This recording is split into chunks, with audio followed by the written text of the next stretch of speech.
جو کہ بنیادی طور پر ایک بالکل غیر سیاسی اور انڈیپینڈنٹ ادارہ ہے اور اس کا حکومت کی تبدیلیوں سے کوئی ہونا نہیں چاہیے تعلق، لیکن انفارچونیٹلی پاکستان میں ہمیشہ ہی ہم دیکھتے ہیں کہ جب کوئی حکومت آتی ہے تو اس کے سربراہ بھی پی سی بی کے چینج ہو جاتے ہیں اور عام طور پر یہ پسند ناپسند کے اوپر ہی مبنی ہوتا ہے، چاہے کسی کی بھی حکومت آ رہی ہو۔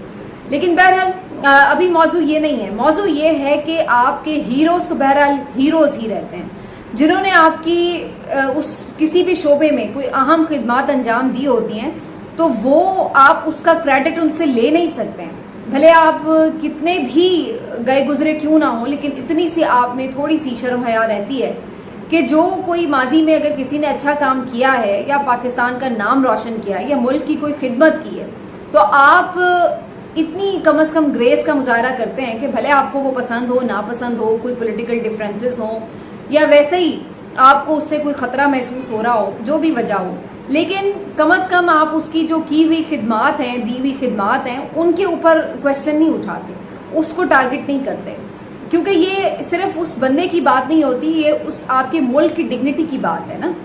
لیکن یہاں پر ہم کسی بھی اس وقت لوز کو چونکہ ٹچ کر رہے ہیں تو پھر ہم کیسے یہ بھول جائیں کہ عمران خان کو نیچا دکھانے کے لیے یا اس کو بالکل لوگوں کے دلوں سے اس کی ہر یاد مٹانے کے لیے کچھ بھی کیا جا سکتا ہے۔ پی سی بی نے ایک ویڈیو بنائی ہے چھوٹی سی اور شارٹ سی، یہ ڈاکیومنٹری بیسکلی ایک ٹریبیوٹ ہے ان تمام بڑے پلیئرز کے لیے جو کہ پاکستان کرکٹ میں بڑے نام تھے، جنہوں نے پاکستان کرکٹ کے لیے بڑے بڑے ریکارڈز بنائے، جنہوں نے پاکستان کرکٹ کے لیے نہ صرف بہت نمائندگی کی اس کی بلکہ پاکستان کا نام روشن کرنے میں اہم کردار ادا کیا۔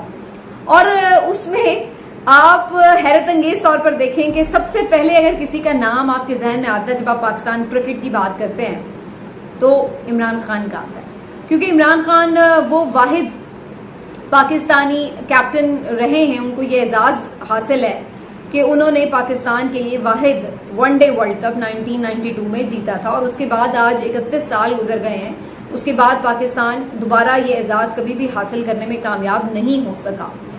اب یہ اعزاز آپ جو مرضی کر لیں، الٹے ہو جائیں، سیدھے ہو جائیں، چیخیں ماریں، اپنے منہ پہ خود تھپڑ ماریں، یہ اعزاز اب آپ اس سے چھین نہیں سکتے کیونکہ یہ ہسٹری کا حصہ ہے اور یہ تو اس کے ساتھ ہی رہے گا۔ اب آپ جو مرضی کر لیں، آپ اگر اس کا ایک شارٹ اس ڈاکیومنٹری میں نہیں لگائیں گے تو آپ کا کیا خیال ہے کہ وہ اعزاز اس کے نام سے مٹ جائے گا، کہیں دور ہو جائے گا؟ ورلڈ کپ اٹھا کر، اور میرا خیال ہے کرکٹ کی دنیا کا سب سے خوبصورت ورلڈ کپ تھا جو پاکستان کو ملا تھا، وہ اٹھائی ہوئی تصویر آپ لوگوں کے ذہن سے فراموش نہیں کروا سکتے، نہیں اس کو بھلایا جا سکتا۔ عمران خان نے صرف یہی نہیں کہ اس ٹیم کو لیڈ کیا جس نے 1992 کا ورلڈ کپ جیتا، بلکہ یوں بھی وہ پاکستان کے ہی نہیں بلکہ دنیا کے بیسٹ آل راؤنڈرز میں شمار ہوتے ہیں، اور کرکٹ میں بہت ساری ایسی نئی چیزیں تھیں جو انہوں نے متعارف کروائی تھیں، اور یقینی طور پر کرکٹ کا سب سے بڑا کمنٹیٹر بھی لوگ ان کو سمجھتے ہیں، اور بہت زیادہ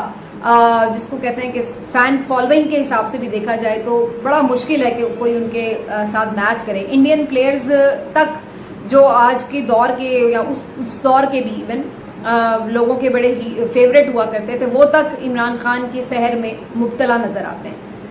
تو آپ کچھ بھی کر لیں، آپ اس کا جو وہ ایک کریڈٹ ہے، جو اس کا وہ ایک دور ہے، وہ آپ نہیں محو کر سکتے، ہسٹری سے مٹا نہیں سکتے، چاہے کوئی بھی آپ اریزر لے آئیں۔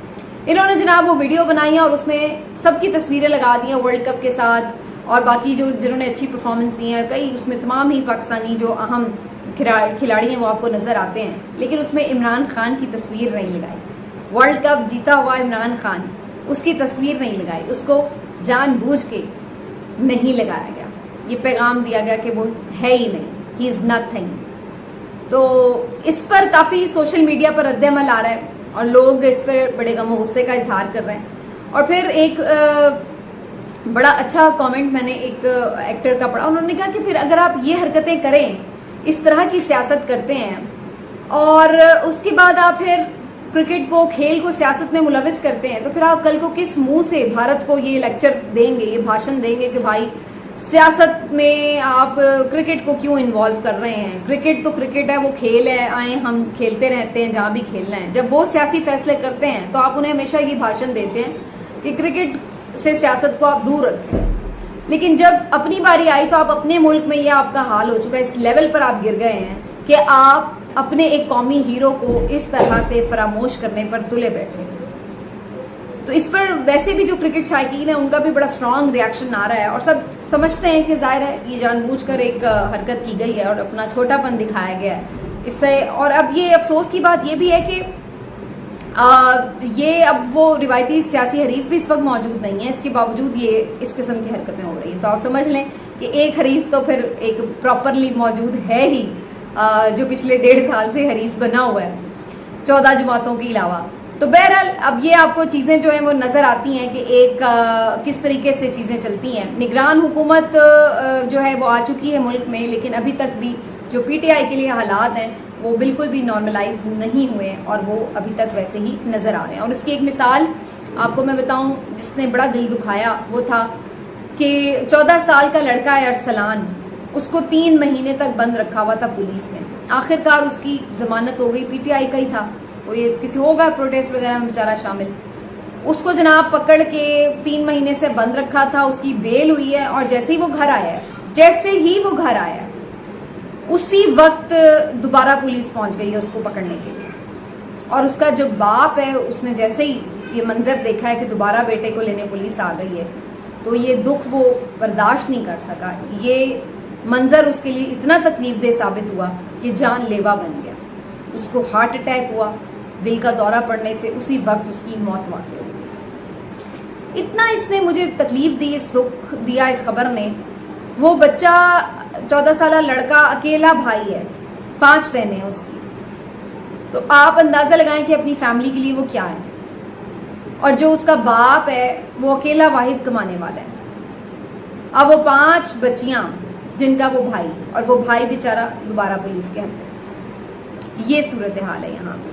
اور یہ کوئی ایک داستان نہیں ہے, ایسی کتنی داستانیں آپ کو نظر آ رہی ہیں کہ جس طریقے سے ظلم کے پہاڑ توڑے جا رہے ہیں. اور میں اسی بات پہ حیران ہوتی ہوں کہ لوگ کیسے اتنے سخت دل ہو جاتے ہیں کہ بالکل خوف خدا بھول جاتے ہیں. مطلب کیا ہے یار, اس نے کسی کو مار دیا ہے, اس نے قتل کیا ہے, اس نے کیا کیا ہے, کوئی اربوں روپے کی منی لانڈرنگ کی ہے, کوئی وہ جا کے انڈیا میں جاسوسی کر کے آ گیا ہے ملک کے خلاف, کیا اس نے کیا؟ یہ کہ وہ کسی پروٹیسٹ میں شامل ہو گیا میکسیمم, اور کیا اس نے کیا, کیا قصور کیا ہے اس کا, اور اس کے باپ کو جان سے ہاتھ دھونے پڑے. یہ ہے اپنے ہی ملک میں لوگوں کو انہوں نے دشمن بنا کر رکھ دیا کہ جو کوئی پی ٹی آئی کا جھنڈا اٹھا لے یا اس کا ساتھ دینے کا اعلان کر دے یا کہیں کسی پروٹیسٹ میں اگر وہ شامل ہو جائے. تو اس طرح کی جو سٹوریز ہیں یہ بہت ہارڈ بریکنگ ہیں, اور میرا خیال ہے کرنے والوں کو, میں تو کہتی ہوں کاش, میری دعا ہے کہ اللہ تعالیٰ کسی ایک آدھ ہی کرنے والوں میں سے کسی کے دل میں یہ بات ڈال دے کہ وہ آ کے کوئی اعتراف کر لے اپنے گناہوں کا, یا کسی کو ایسا عبرت کا نشان بنا دے کہ باقی جو ہیں وہ ظلم کرنے سے باز آ جائیں. ارشد شریف چلا گیا, عمران ریاض لاپتہ ہے, کوئی پتہ نہیں ہے, اس کی بیوی 14 اگست کو بھی رات تک رہ گئی ہے, اور اس کے بعد بھی کئی ایسی داستانیں ہیں. لیکن کسی ابھی تک یہ ظالم جو ہے اس کے ساتھ ہم نے کوئی برا ہوتا ابھی تک نہیں دیکھا.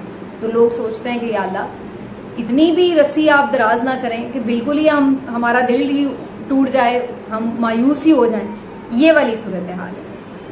لیکن بہرحال یہ ظلم ہے, دیکھتے ہیں کب تک چلتا ہے. اور دوسری جانب ان لوگوں کے لیے جنہوں نے اس حکومت کی خوب بوٹ پالشنگ کی ہے, ان کے ٹاسک کو اچھی طرح سے انجام دیا ہے, ان کے بیانیے کو کوشش کی ہے پھیلانے کی, عمران خان کے خلاف خوب مغلظات بکی ہیں, جنہوں نے کوئی لیول نہیں چھوڑا, ان کو نوازنے کا سلسلہ جاری ہے. سوشل میڈیا پر آپ دیکھتے رہتے ہیں بہت سارے ایسے لوگ ہیں. ویسے تو جب صحافیوں کی بات آتی ہے تو بڑے بھاشن دیے جاتے ہیں کہ جی آپ پارٹی نہ بنے, غیر جانبداری تو بلا, لیکن یہ لوگ باقاعدہ ایسے لگتا ہے کہ پے رول پر ہیں اور اس طریقے سے ان کی لائنز ٹو کر رہے ہوتے ہیں. ان میں بہت سارے نام ہیں افسوسناک. لیکن بہرحال ایوارڈ کی تقریب ہوتی ہے جیسے کہ ہر سال ہوتی ہے عام طور پر, اور اس میں کچھ ایوارڈز دیے جاتے ہیں جن میں ایسے صحافیوں کو بھی ایوارڈز دیے جاتے ہیں. اور میں جو نام دیکھ رہی تھی اس میں بڑی حیرت انگیز طور پر ایسے ہی نام نظر آ رہے تھے جو آپ کو سوشل میڈیا پر عمران خان کے خلاف بہت زیادہ نہ صرف بولتے ہوئے نظر آتے ہیں بلکہ باقاعدہ کیمپینز چلاتے ہوئے نظر آتے ہیں. اور ان میں وقار ستی ہیں جن کو ایوارڈ دیا گیا ہے, فہد حسین صاحب ہیں جن کو ایوارڈ ملا ہے. چلیں ان کو تو انہوں نے تو خیر باقاعدہ سروس کی ہے حکومت کی, کیونکہ وہ تو مشیر معاون بھی رہے ہیں. اور پھر اور اس طرح کے بہت سارے نام، اور پھر ان میں ایک شمع جنیجو کا نام بھی شامل تھا، جو کہ غالباً مجھے نہیں یاد ہے کہ ان کی کیا خدمات ہیں ملک کے لیے ایسی کہ انہیں ایوارڈ دیا جا رہا ہے. تو کاش، میرا خیال ہے ایوارڈ سسٹم ویسے تو ہمارا ہمیشہ سے ہی رہا ہے ناقص، میں کبھی بھی اس کے لیے وہ نہیں رہی کہ اس دفعہ انہوں نے ایسے کیا، ہمیشہ ہی بڑا عجیب سا ہی ہے. بہت کم ہی ہوتا ہے کہ کوئی واقعی ڈیزرونگ بندے کو ایوارڈ دیا جا رہا ہو، زیادہ تر تو یہی پرچی مافیا ہوتی ہے، اور جو اپنی بول پالشنگ کر کے حکومت جس پہ انگلی رکھ دے نواز ارشاد کی، بس وہ والا ہی معاملہ ہوتا ہے. تو اس کو بڑا میرا خیال ہے اس کا کوئی کرائٹیریا بننا چاہیے، اور اس طرح سے ہی اس کے ایوارڈز ہونے چاہیے، پھر تو ان ایوارڈز کی کوئی حیثیت بھی رہ جائے گی، ورنہ تو ان ایوارڈز کی کوئی حیثیت ہی نہیں رہ جائے گی، جس کو مرضی آپ ایوارڈ دیں نہ دیں کوئی فرق نہیں رہ جائے گا.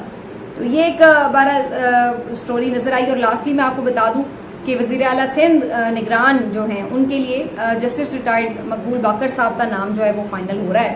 پہلے بھی ان کا نام لیا جا رہا تھا، اور ایک بہرحال بہتر شخصیت آپ کہہ سکتے ہیں ان کو، جو کہ مختلف اس سے پہلے عہدوں پر فائز بھی رہے ہیں، اور تقریباً کافی حد تک کنسنسس کے ساتھ ہی ان کا نام فائنل ہو رہا ہے. پاکستان پیپلز پارٹی کی طرف سے ان کا نام دیا گیا تھا. اور میں بعد میں یہی سوچ رہی تھی کہ نہ جانے پنجاب اور کے پی سے کس بات کا بدلہ لیا گیا کہ یہاں پر اس قسم کی نگران حکومتیں مسلط کی گئی ہیں، اس قسم کے لوگ مسلط کیے گئے ہیں. ورنہ باقی تو ہم دیکھ رہے ہیں کہ صوبوں میں شاید کچھ بہتری صورتحال ہو، سندھ میں بھی، ایون وفاق میں بھی، لیکن پنجاب اور کے پی سے تو باقاعدہ ایسا لگ رہا ہے کہ جیسے عوام سے نا کوئی بدلہ لیا گیا کہ تمہاری جرت کیسے ہوئی کہ تم لوگوں نے پی ٹی آئی کی حکومت بنوا دی تھی. اور آج بھی کے پی میں جو صورتحال ہے، چونکہ وہاں زور زیادہ ہے پی ٹی آئی کا، تو باقاعدہ ہمیں نظر آتا ہے کہ جیسے کوئی دشمنی نکالی گئی ہے جس طرح کی نگران حکومتیں دی گئی ہیں. اول تو یہ نگران حکومتیں ہونی نہیں چاہیے، ان کا تو میں بالکل، مجھے لگتا ہے کہ یہ بیکار ترین ایکسرسائز ہے. آپ کا الیکشن کمیشن انڈیپینڈنٹ اور امپاورڈ ہونا چاہیے، اور وہ بالکل انشور کرے کہ چند دنوں کے اندر انتخابات کروائے، جو بھی حکومت جاتی ہوئی ہو، کوئی اس کا اس میں تعلق ہی نہیں ہونا چاہیے، اثر و رسوخ ہی نہیں ہونا چاہیے الیکشنز کروانے کا. یہ انہوں نے الگ ہی شگوفہ بنایا ہوا ہے آئین میں. بھائی کون ہے بھائی یہ لوگ؟ کیا ان کی حیثیت ہے؟ محسن نقوی ہوں، کچھ ہوں، کہ ان کو آ کے جی آپ نے ہمارے سر پہ چڑھا کے بٹھا دیا ہے کہ جی آ کے فیصلے کرتے پھریں.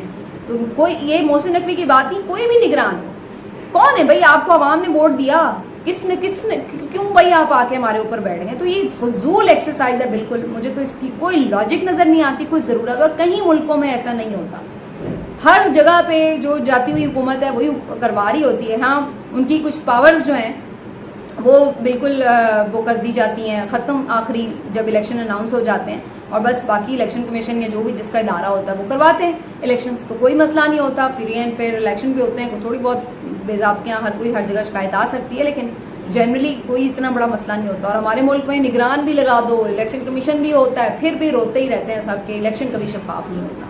تو اس قسم کی ہماری صورتحال ہے. لیکن بہرحال پنجاب اور کے پی کے خاص طور پر لوگوں سے میرا اظہار ہمدردی ہے جو بیچارے اس طرح کی نگران حکومتیں بھگت رہے ہیں. لیکن یہ آپ کو بھگتنی پڑیں گی جب تک کہ آپ لوگ اس طرح سے آواز نہیں اٹھا سکتے اگر اپنے حقوق کے لیے، تو پھر یہ تو آپ کے ساتھ ہوتا ہی رہے گا. ملتے ہیں اگلے ویلاگ میں، اپنا خیال رکھیے. اللہ حافظ.